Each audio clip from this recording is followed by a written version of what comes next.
março deste ano, o Legislativo de Ribeirão Preto aumentou o salário dos vereadores em 40%.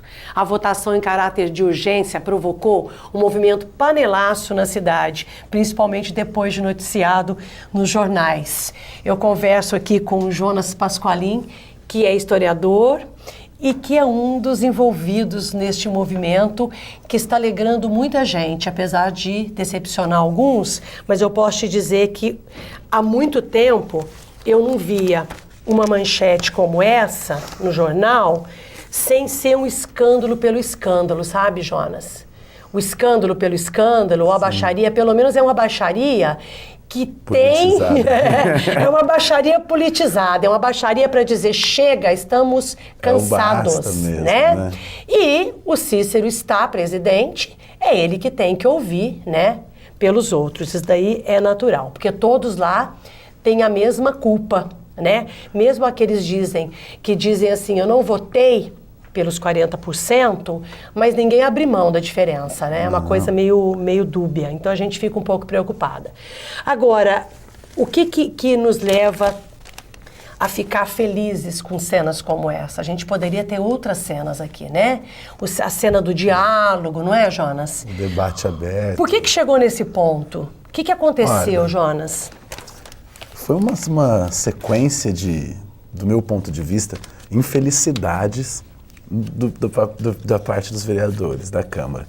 Eu acho que isso aconteceu pelo próprio motivo deles estão aí há tanto tempo na Câmara, o Cícero está há 35 anos, e eles não saberem como lidar com o movimento popular de fato. Então eles sabem como lidar com o movimento partidário, sindicalista, que tem interesses, então eles negociam e articulam os interesses. Não que eles não poderiam negociar com vocês, né? Eles poderiam negociar, mas eles não conseguem fazer isso, os termos são outros. E com a gente não tem negociação, revoga os 40%, é isso que a gente quer. O que aconteceu? Eu acho, assim, aí pensando como historiador, o meu ponto de vista, quando eles aumentaram o salário em 40%, e a gente viu nas manchetes, 40% de aumento dos vereadores e tudo mais, a rede social, né, que foi pelo Facebook que foi organizada. Quer dizer, tudo começou, né, nas redes sociais. Começou nessas redes sociais. O Facebook é fundamental. Hoje, um instrumento maravilhoso de comunicação, de divulgação de informações e fundamental nessa nova onda de mobilização civil, organização civil. Eles aumentaram, aí houve uma chamada. Vamos fazer um panelaço na Câmara e pedir uma explicação e reivindicar. E chamou, a gente chegou lá, eu não conhecia muita gente, conhecia menos, comecei a conhecer depois, as pessoas participando, depois a gente criou o movimento de fato, não conhecia muita gente, mas a gente se reuniu lá, a gente fez faixas, fez cartazes. Mas isso que é o bacana, né? Exatamente. Ninguém vai lá porque te conhece, ou porque eu vou lá pela causa, verdade, pelo movimento. O rapaz que chamou o primeiro panelaço, eu nem conhecia ele. Eu conheci ele depois, fui conhecer ele depois. Aí algumas pessoas eu conhecia, a maioria não. Aí a gente entrou na Câmara, estava rolando um abaixo-assinado lá para a gente entregar para os vereadores. E a gente assinou, a gente passou, a gente tentou se organizar ali na hora alguma coisa, porque foi uma coisa muito espontânea. Claro, natural, movimento popular. E eu acho assim, a falta de tato dos vereadores é o que deu a proporção total para tudo isso. Porque recentemente eu estive em Brasília. Em Brasília, a gente chegou lá por causa da votação do Código Florestal, que eles queriam mudar. E a gente chega em Brasília, lá a gente chega na hora, aquele monte de gente querendo falar, querendo dar sua opinião, querendo colocar suas revoltas. Eles na hora lá em Brasília abrem um espaço lá, abrem um auditório, abrem uma plenária, bota meia dúzia de deputados lá e os movimentos falam. Claro, mas talvez isso seja justamente pela mesma surpresa que causou a manchete, né? Deve ter causado, porque assim, a gente vai retomar aqui aquela história de que o jovem, né, está acomodado. Então, talvez eles nunca esperassem um movimento como esse. Há quanto tempo a gente não vê um movimento desse em Ribeirão? Eu acho que desde a abertura política, você teve o Fora Collor, em 90, né, que teve um movimento, mas também tinha muito partido envolvido, muito sindicato envolvido. Agora, um movimento espontaneamente e popular dessa maneira, eu não sei de relato, assim, de falar. A diferença é que ele amplia, porque hoje nós temos a mídia, né, as redes sociais, então é uma ampliação imediata, né? Então talvez isso se incomode, né? E os jornais estão se pautando muito pelas redes por conta de ser espontâneo, não é? Exatamente, é o principal caráter de que a gente ganha força, essa espontaneidade e o caráter apartidário, democrático e horizontal. A gente organiza reuniões, entendeu? Que são abertas. Qualquer um pode ir, a gente tem as pautas, qualquer um pode botar uma pauta também e vai ser votação ali. Quem tiver ali vai votar, quem não tiver não vai votar. A reunião é importante. Então, é uma maneira de que as pessoas se sentem, elas veem que ela pode participar ativamente. Ela indo lá, colocando a sua ideia, entendeu? E conseguindo convencer aquelas pessoas da sua ideia, provar que tem o argumento, tem que argumentar. Argumentando bem, aquilo vai ser feito. E o que aconteceu nesse primeiro panelaço, que eu falei, agora como historiador, foi pontual essa falta de tato deles, porque eles, ao ver um movimento popular ali de frente com eles, entendeu? Com um documento na mão querendo entregar para os vereadores, ou querendo pegar 5 minutinhos da palavra na tribuna, eles foram totalmente inflexíveis. Falou assim, a gente não recebe documento por aqui, a gente não abre a tribuna, só o protocolo, tem que protocolar documento, tem que protocolar tudo. E essa falta de tato, né? Não quiseram abrir nenhum diálogo com os manifestantes que estavam ali, porque eles não abrem diálogo com manifestantes de sessão. Aí o que aconteceu? Naquele vai e vem, conseguiram que alguns assessores ali do Legislativo pegassem o abaixo-assinado, né? E passou na mão de um, na mão de outro, caiu na mão do Paixão, ele rasgou e jogou no lixo. Aí foi aí que tudo começou. Quer dizer, o desrespeito total com a voz que eles representam. Exatamente. Né? Porque aí a mídia estava lá, a mídia viu, os manifestantes estavam lá e todo mundo ficou assim, com aquela indignação. Perderam a razão. Foi pontual na história do movimento, essa atitude, porque eles ficaram daquele jeito. Como que você rasga um documento do povo? Entendeu? Por quê? Como? Pra que fazer isso? É justamente a falta de tato. Se eles fossem tivessem um pouquinho mais tato com a população... Eu acho que falta mais do que tato. Eu acho que falta... Para não falar outras coisas. Não, falta mais do que tato. Ali, desculpa, mas assim, qualquer momento, você representa um grupo maior, né? Você tem que ter... Mas é que o problema dessa Câmara é que a estrutura organizacional da Câmara aqui, da política, ela é tão arcaica que lá eles representam só eles mesmos. Então, eles não têm... Eles seguiram a cartilha. Seguiram a cartilha aí, como falei na primeira carta que eu li lá na tribuna, falei que aquilo é uma gestão coronelista, e de fato. Não é querendo xingar cada um dos vereadores de coronel. Não, eles estão dentro do processo. É porque eles estão inseridos no processo político, que é dessa maneira. O processo tem que ser mudado. Só que assim... vamos colocar aqui, porque também nós temos uma falha muito grande na questão do hábito à participação, né, Jonas? Nós não podemos, assim, eles estão lá, e se eles estão de forma errada, são pessoas inadequadas, eles foram colocados pela população. Então, automaticamente, nós temos uma falha na hora da escolha também. Por diversos motivos, que não é o caso a gente discutir aqui, porque a gente nem tem tempo para isso. Mas, assim, talvez esse movimento seja importante, não só por esse debate, por esse bate-boca, mas para mostrar que daí pode surgir um grupo de acompanhamento constante, de movimento para mudar essa realidade. Assim que a gente encerrou o primeiro panelaço lá, depois a gente saiu, a gente ficou muito, nossa, mano, e aí?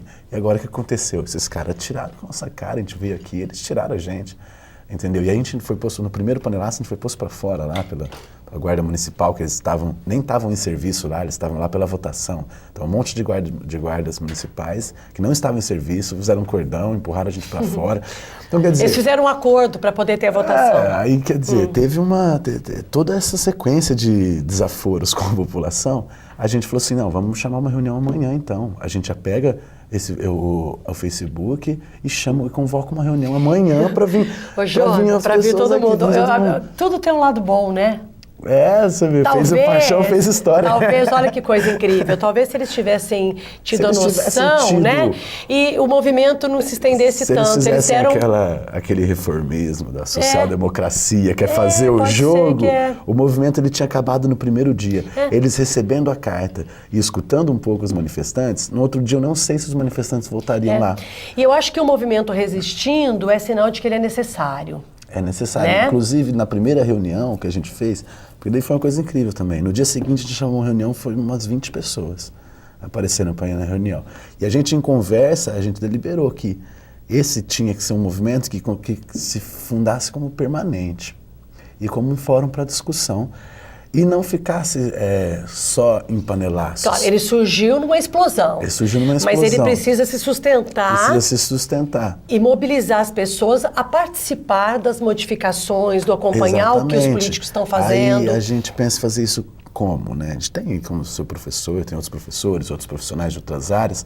Você estava falando, você é historiador. Eu sou historiador. Né? Você não tá inventando palavras para jogar aqui só para aparecer, mas assim, você é historiador, você está cursando ciências sociais. Eu faço uma graduação em ciências sociais e uma pós-graduação em valores, ética e cidadania na escola. Tá, então assim, mais uma observação aqui. Ao te chamar aqui é justamente porque eu sabia que você não ia trazer aqui só o movimento que está estampado no jornal, mas a reflexão do que isso pode significar, claro, e o que pode crescer com isso, né, Jonas? Porque também não adianta só o barulho. O ponto principal do que está acontecendo nesse movimento, a força que ganhou na mídia e a falta de ação da Câmara que tem agora, isso mostra, porque eu acho que a Ribeirão Preto, ela está crescendo muito o terceiro setor em Ribeirão Preto. Ela está crescendo muito os coletivos de cultura, os agentes culturais, as pessoas envolvidas com cultura em Ribeirão Preto, e a política não acompanha. Até o capitalismo, ele exige uma sofisticação da política. Porque o processo tem que ser invertido. Exatamente. Eu não sou capitalista, sou contra o capitalismo total, mas eu reconheço, ele exige... A gente tem que saber lidar com ele, não adianta ser só contra. Ele exige essa sofisticação da política. E o que não tem, na Câmara dos Vereadores, ela é um processo totalmente arcaico. É o que eu falei quando eu estava discutindo aí nessa foto aí com o Cícero. Eu falei para ele, Cícero, você tem 35 anos na casa, você tem 9 presidências. Obviamente, para qualquer um que entendeu 9 presidências? 9 presidências. Para qualquer um que entendeu um pouco de democracia, sabe que isso não é uma democracia saudável. Sabe que nessa democracia existem vícios institucionais ali da Câmara que mantém um vereador há 35 anos lá. E isso não tem como outra maneira de pensar que uma democracia viciada. Entendeu? Aí a gente entra com um monte de problemas que é o financiamento de campanha e tudo mais. Mas o que eu acho que acontece é que hoje a Câmara dos Vereadores ela não é mais suficiente para beneficiar diversos segmentos sociais. Mas nem segmentos sociais de elite mesmo, porque a gente vê a ACI e a Ciesp estão fazendo contra os 27, eles têm os interesses privados deles lá. Quer dizer, ela não representa, a Câmara não representa genuinamente as necessidades do Câmara, na verdade, dos setores. Hoje, para mim, ela representa somente ela mesma. Aí teve uma entrevista que saiu até de uma professora da Unesp, lá de Araraquara, né, minha professora, não tive aula com ela ainda, mas vai ser, a Eliana. Ela fala que isso é uma crise de representatividade que está acontecendo, fala com muito propriedade mesmo, que o problema é que eles não justificam sendo legal e constitucional o aumento. Agora, ela fala isso, o problema é que os instrumentos legais, eles já estão ultrapassados. Então a gente está questionando aqui não só o ato deles, mas é na base que eles usaram para fazer. A moral e esses próprios instrumentos constitucionais. Uma hora que eu discuti com ele, falei assim, legalmente, entendeu? O salário mínimo também prevê vários benefícios para o trabalhador que eles não recebem. E daí? E aí? Então, quer dizer, o direito é só para vocês, a Constituição é só para vocês, que valem para o salário mínimo, não? Nem tudo que é legal é moral, né? Nem tudo que é legal é moral. Então, a gente precisa... Era um dos cartazes que a gente punha lá, nem tudo que é legal é moral. Você precisa analisar o ambiente, né? Aí, teve interessante, que não sei se acho que foi o André, e o Walter Gomes, eu acho que falaram que não concordam com a socióloga que falou que a crise de representatividade, porque não tem uma crise de representatividade, porque as pessoas do movimento não eram eleitores deles. Entendeu? Aí você vê assim, no próprio discurso deles, fica subentendido que eles mantêm o eleitorado. Então, que eles articulam a política para manter um eleitorado. Porque se ele fala que o movimento está lá, não é eleitor dele, é porque ele sabe quem que é o eleitor dele. Ô Jonas, vamos fazer um intervalo, mas assim, se a gente fosse apegar no discurso dos vereadores, nós não vamos chegar a conclusão nenhuma. Vamos virar e a gente vai tentar falar um pouco desse movimento. Tá certo.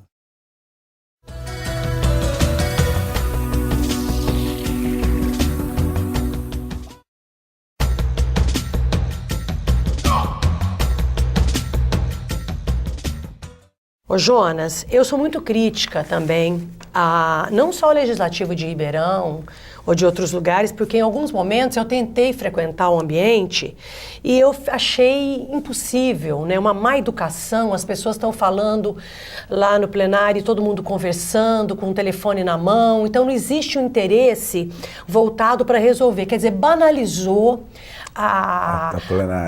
o plenário, banalizou-se a função de vereador e talvez seja esse o ponto da nossa conversa agora, né? O foco, né, a briga, né, a gota d'água foram os 40%.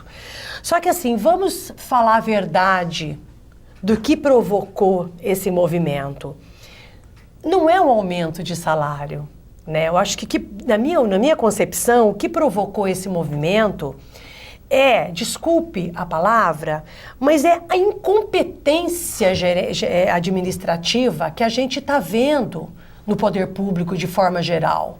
Então, quando você sabe que alguém está fazendo alguma coisa, mesmo que seja beneficiado, vamos lá, mas assim, o problema é que não está acontecendo nenhum dos dois, né? Existe a inoperância do legislativo, amarrado com o executivo, negociando o tempo todo por setores individuais da cidade, que está recortado em fatias de partidos políticos, e aí você vê, de repente, eles vão lá e falam, vamos votar 40%. Ah, mas não é para mim. É pro próximo. É pro próximo. Mas espera aí, alguém lá disse que não vai se recandidatar. Se eles fizessem isso, nós poderíamos acreditar. Eles não provaram pra gente que existe boa-fé. É isso que eu acho que é o peso desse movimento. Eu queria que você falasse um pouco disso. Eu acho que o único que não vai se recandidatar lá é o Gilberto Abreu, porque vai sair para prefeito, eu acho, pelo PV. E os que perderem, né? O problema é... Ou vai trocar por alguém que o partido está recomendando, etc. O problema lá, de fato, quando a gente começou a fazer esse movimento, a gente começou a puxar alguns dados da Câmara, a gente vê que desde 2006, Ribeirão Preto vem sendo destaque em aprovar projeto inconstitucional. Que isso daí já foi notícia na mídia, e todo mundo está careca de saber, e me parece que criaram uma comissão de estudos para conseguir reverter essa situação, que a Gláucia, que acho que estava envolvida, a comissão de estudos para reverter isso, mas de 2006 para cá, tiveram 262 projetos de lei que a Câmara aprovou, que bateram no Tribunal de São Paulo e voltou como inconstitucional. Inclusive, o reajuste agora dos funcionários da prefeitura... Funcionários públicos. Bateu e voltou como inconstitucional. Eles vão ter que reorganizar o projeto e votar de novo. E aí a gente puxou um dado do segundo semestre do ano passado, que 50% dos projetos de lei que a Câmara estava votando ali no segundo semestre do ano passado era para nomear rua e nomear praça. Então a gente fica naquela interrogação na cabeça do povo. Se 50% eles estão nomeando rua e praça e os outros, a maioria, é inconstitucional, o que eles estão fazendo ali? E você sabe que não, exatamente. Então não vamos, né? Uma outra notícia que eu recebi, de a voz de uma autoridade, inclusive, eu não sei te falar em termos de valores, mas me parece que a Câmara tem o terceiro maior orçamento do município. 4,5. Não é? Parece que primeiro é educação, depois é saúde, primeiro é saúde, depois educação e depois a Câmara. Quer dizer, que história é essa agora? Já que se gasta tanto... Para a cultura, acho que é 0,05 desse Então, mas já que se gasta tanto e eles querem gerenciar a cidade como executivos também, já que o papel deles não é legislador, mas é realizar projetos, projetos e assistencializar também alguns termos, vamos dizer assim. Então, por que não se tem? Por que não, já que se gasta tanto, por que não se paga uma equipe competente de estudo para poder preparar essas leis? Não dá para entender, cara. É muito doido isso. Eu me perguntei a mesma coisa quando eu vi. Eu falei, mas será que não tem advogado no meio disso aí para falar, gente, não vai dar certo? Mas eu acho que às vezes eles fazem umas para bater e voltar. Entendeu? É proposital. É proposital que algumas leis voltem, eu acho que isso pode ser isso. E outras vezes eles têm que tentar fazer passar de um jeito que eles querem. Entendeu? Então, atender às necessidades próprias. Eu acho que, tipo assim, de repente, para determinada lei passar, não atenderia uma necessidade que eles querem. Então, eles pegam e mandam para ver se passa. E não passa, voltou. Aí eles vão tentar. Vamos arriscar. Vamos entrar com bebida na escola. Se o diretor não vê, a gente bebe. Se pegar, a gente volta e tenta entrar de outro por trás, né? A má educação, no sentido, né? Vamos falar, institucional, de governança, de gestão, que a gente clama tanto para que isso modifique. Agora, me diz uma coisa. Você está tendo consequências por isso? Olha, por essa foto? Teve problemas para você? Alguns boatos já começaram a surgir, né? Saíram, inclusive, na mídia, boatos que saíram de dentro da Câmara, tentando descaracterizar o movimento, tentando desacreditar o movimento, né? Criminalizar o movimento, inclusive boatos que não têm fundamento nenhum com a política, mas já saíram boatos de que... Criminalizar o quê? Falar que alguém não tem a índole boa do movimento? Não, isso saiu exclusivamente sobre mim, inclusive, que eu já teria sido preso por tráfico de drogas. Isso saiu de dentro da Câmara. Mas isso daí é conversa, ou não está documentado? Olha, não está documentado. Eu fiquei sabendo por um jornalista que me ligou para pedir essa informação em off. Ele falou assim, me disseram isso de você lá dentro, é verdade? Aí eu falei assim, não, tanto que eu já sabia o que eu ia dizer, porque a gente tem algumas pessoas condenadas lá dentro do que eles estão falando. E aí eu falei assim, inclusive já está na página do Panelaço, eu já tirei meus antecedentes criminais, publiquei lá, não tem nada, e já fui no Ministério Público fazer uma representação lá de que temer retaliação por parte deles. Tudo bem, eu acho que conduta é conduta, né? Acho que nós temos que ter condutas sérias para a gente poder representar e para a gente poder dizer coerência.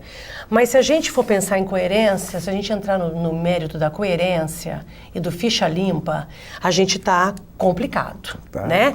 Porque assim, hoje os nossos políticos, eu não sei dizer quanto, mas eu acredito que mais da metade tenham problemas, né? Por quê? Porque é a história da cultura, do levar vantagem. Então, assim, o movimento não pode ser descaracterizado porque um ou dois elementos tenham problemas, né? Eu acho que o movimento ele tem que ser independente. Eles tentam envolver a gente em partido.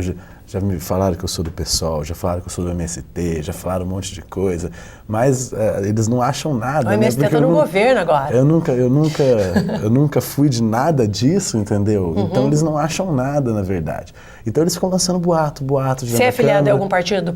Nenhum partido. Eu não acredito em partido. Para mim, o partido político, ele é uma estrutura organizacional que não é suficiente hoje para representar a população. Ele tem projetos ideológicos, para mim, que já são ortodoxos, são ultrapassados. Eu acho que para a gente conseguir reinventar o Estado e a representatividade hoje, a gente precisa pensar em outras maneiras de associação civil com representatividade política. Então nós estamos falando aqui de reforma política.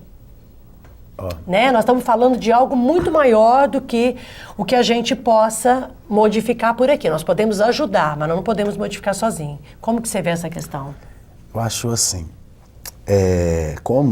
do meu ponto de vista, é muito mais importante que nesse momento da construção do Estado, porque nosso Estado começa a construir com a Carta de 88, entendeu? É muito mais importante um movimento de oposição forte e de fiscalização do que de inclusão. Do que de inclusão. Entendi. Entendeu?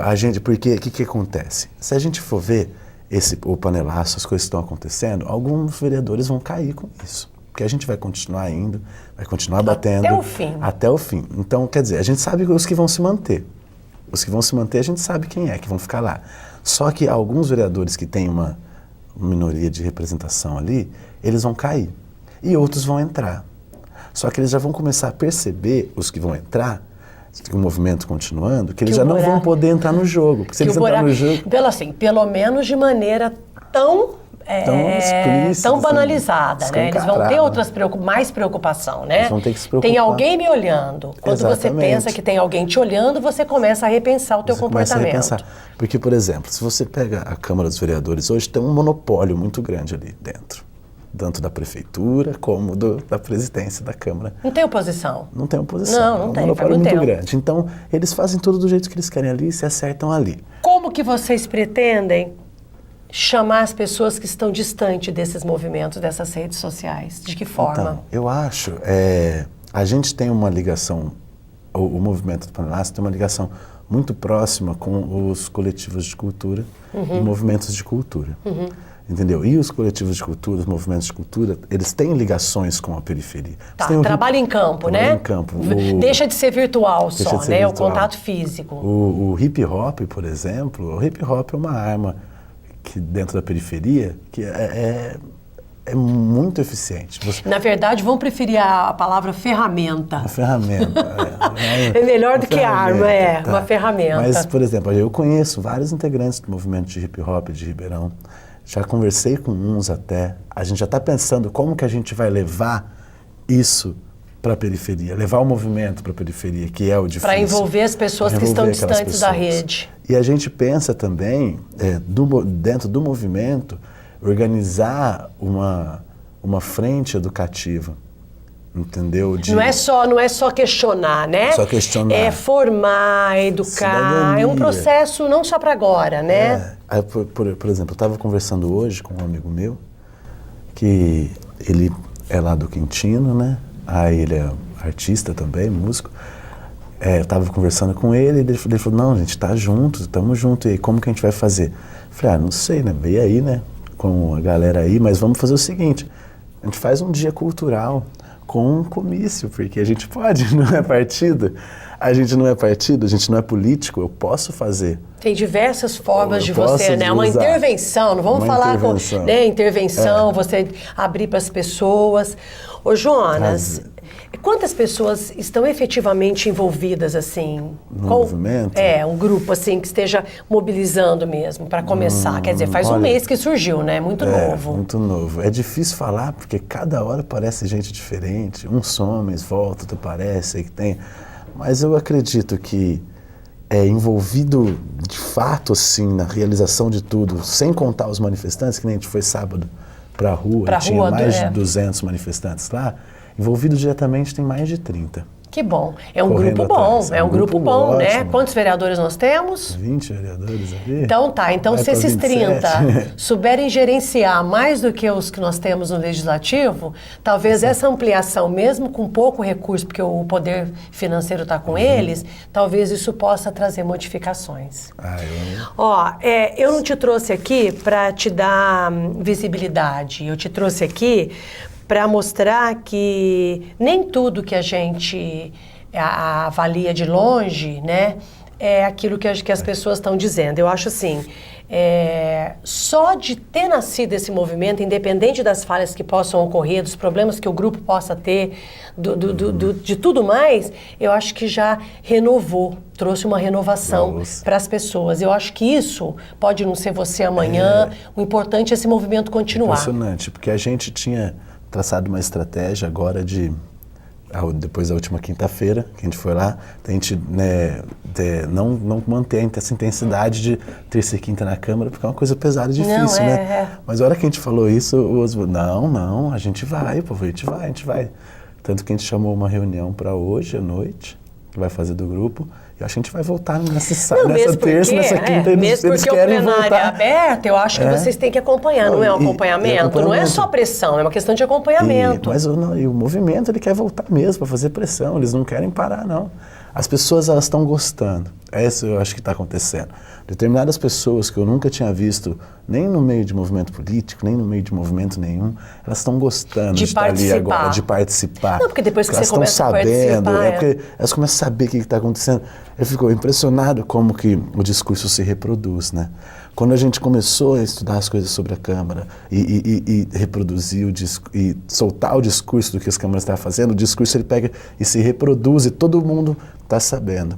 Por exemplo, o fato, os 40% mesmo, que é legal, é constitucional. Eu, na discussão com o Cícero, ele me falou assim, não, mas porque a gente não teve, são 40% porque não teve votação nas últimas eleições, que é sempre no fim de uma legislação que eles votam, e então é para o próximo. Então são 2 votações que a gente está fazendo em uma só. Mas aí o que ele não fala, né, que as pessoas também não sabem, que agora estão começando a saber, é que eles não tiveram nas últimas eleições, porque eles tentaram de uma vez só votar 75% e incluir o 13º. E foram também acusados de inconstitucionalidade.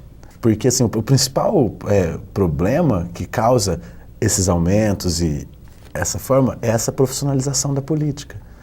É o político por profissão. Exatamente. Entendeu? Que é o que a gente não quer. A gente não quer um político por profissão, quer um político por vocação. Por vocação. Entendeu? Mesmo que ele ganhe para isso, e deve ganhar. Não, ele deve ganhar para isso, mas ele tem que ser vocação vocação política. E se você não precisa ganhar um salário astronômico para você ser um bom político, ser um bom cidadão. Eu sou professor, ganho uma bicharia. Nossa, nem vamos falar que então, né? Então vamos repensar, né? Vamos repensar. Jonas, nosso tempo está esgotado. Eu te agradeço por vir até aqui. Agradeço esse espaço, né? Por mim, esse espaço está aberto para o movimento, para trazer informação, não só no sentido de criticar, mas também de trazer resultados, né, para a cidade, tá? Obrigada pela entrevista.